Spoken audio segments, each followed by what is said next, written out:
चलिए शुरू करते हैं अध्याय 3 के कवि घनानंद का जीवन परिचय। और जैसा कि आपने वीडियो के शीर्षक को देखा होगा, वीडियो का जो थंबनेल है उसको देखा होगा, सही है।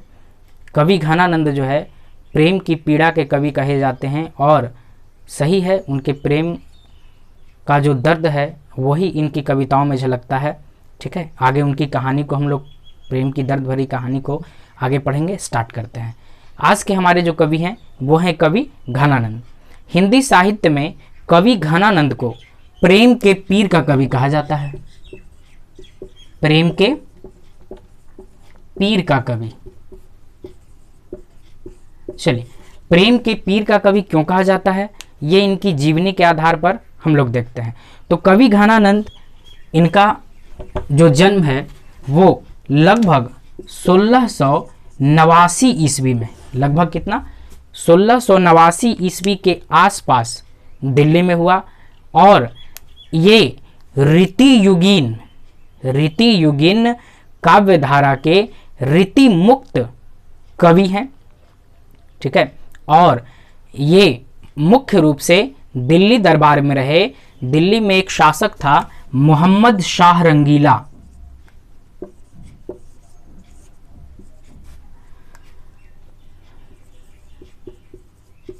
मोहम्मद शाह रंगीला जो है एक शासक था और इसी शासक के मीर मुंशी थे। मीर मुंशी का काम किया करते थे इसी मोहम्मद शाह रंगीला के दरबार में। कौन? घनानंद। और ये उच्च कोटि के कवि हैं और ये एक उच्च कोटि के गायक भी, लेकिन इसकी जानकारी इनके शासक को नहीं थी। ठीक है, ये केवल मीर मुंशी का काम करते थे तो शासक यही जानते थे।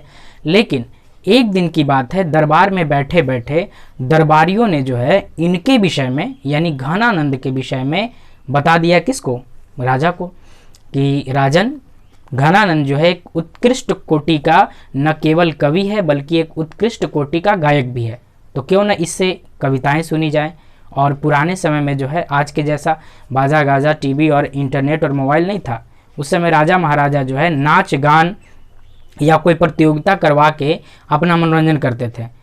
दरबारियों के कहने पर राजा ने आग्रह किया कि घनानंद, सुना है कि तुम बहुत अच्छा गाते हो, सुनाओ कविताएं।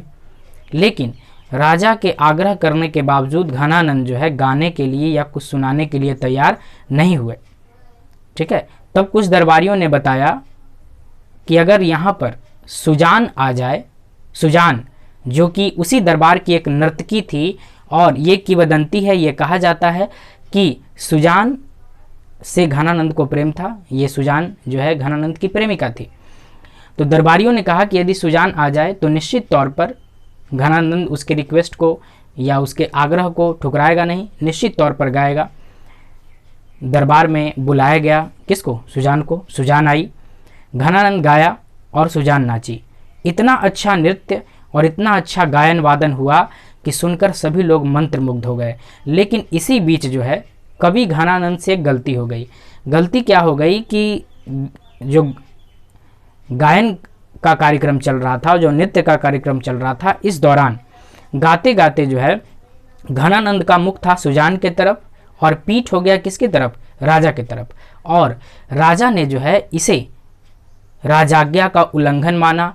राजा ने इसे अपना अपमान समझा और इसी अपमान के चलते घनानंद को दरबार नहीं बल्कि देश से निकाला दे दिया गया कि मेरे राज्य को छोड़कर चले जाओ, अन्यथा तुम्हारी खैर नहीं। उनकी जो कथित प्रेमिका थी सुजान, सुजान जो उनकी प्रेमिका थी, इस कठिन वक्त में सुजान ने साथ नहीं दिया। रिक्वेस्ट करने के बावजूद सुजान ने साथ नहीं दिया घनानंद का। और आमतौर पे देखिएगा प्रेम में जो है दो ही चीज़ होता है, या तो जुदाई या बेवफाई, दोनों में से कुछ होना है। ये रिजल्ट है उसका सच्चे प्रेम का। तो घनानंद का साथ नहीं दिया किसने? सुजान ने।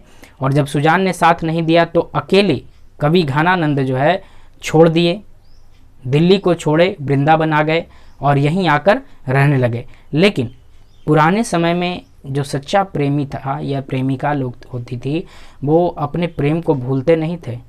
ठीक है। आज जैसा कंडीशन नहीं कि ब्रेकअप्स हो रहे हैं और नए लोगों के साथ आदमी रिलेशन से जोड़ रहे हैं, लेकिन उस समय ऐसा नहीं होता था। ठीक है, तो घनानंद आ तो ज़रूर गए, लेकिन उनके यादों के साथ आए। घनानंद हमेशा सुजान को याद करते और उसकी यादों में इतना डूबे कि उसके ऊपर, उसके प्रेम के ऊपर, उससे जो विरह हुई, विरह यानी अलग होना, तो उस विरह के ऊपर, उस बिछड़े हुए स्थिति में जो है इन्होंने कई कविताएं लिखी और इनका एक पूरा ग्रंथ है सुजान सागर। सुजान सागर नामक ग्रंथ में सुजान से रिलेटेड बहुत सारी कविताएं हैं। ठीक है, इसके अलावा इनका एक और ग्रंथ है विरह लीला, और इन्होंने लिखा रसकेली बल्ली। ठीक है, रसकेली बल्ली भी इनका ही एक ग्रंथ है। और लगभग सारे ग्रंथों में इनका जो प्रेम है, इनका जो दर्द है, इनका जो पीड़ा है, वही झलकता है। और एक महान लेखक हैं भारत में थे आचार्य रामचंद्र शुक्ल। आचार्य रामचंद्र शुक्ल जो है कहा करते थे कि प्रेम को, सच्चे दर्द को, विरह को व्यक्त करने वाला ऐसा कवि भारतीय इतिहास में कभी नहीं पैदा हुआ। ठीक है, तो वास्तव में ये सच्चे प्रेमी थे। इनके कविताओं में प्रेम का दर्द झलकता था और सुजान की याद में ये बहुत सारी कविताएं रचे। और फिर 1739 ईस्वी में दिल्ली पर जब नादिर शाह नामक आक्रमणकारी का आक्रमण हुआ, तो नादिर शाह जो है उसके सैनिक धीरे धीरे दिल्ली के आसपास फैले, वृंदावन ब्रज तरफ भी गए, और वहाँ जब मिल गए कौन, घनानंद, तो किसी ने बता दिया कि ये राजा का मीर मुंशी है। तो सैनिकों को लगा कि ज़रूर इसके पास कुछ रुपया पैसा होगा। तो सैनिकों ने जो है इनसे 3 बार जर जर जर, जर का 2 अर्थ होता है, एक सोना भी होता है, धन भी होता है, जर जर जर करके 3 बार धन मांगा।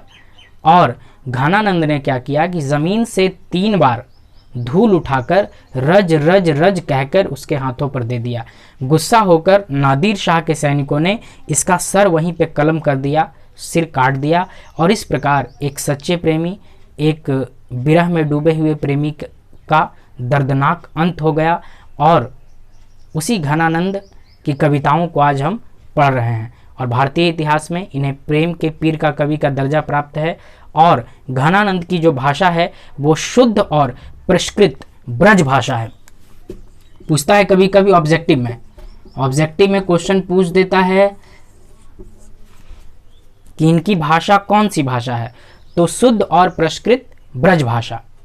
ठीक है, ये घनानंद का जीवन परिचय था। और नेक्स्ट वीडियो में जो है आगे हम लोग घनानंद के दोनों पदों का भावार्थ देखेंगे और उसके बाद फिर इसका सब्जेक्टिव क्वेश्चन आंसर।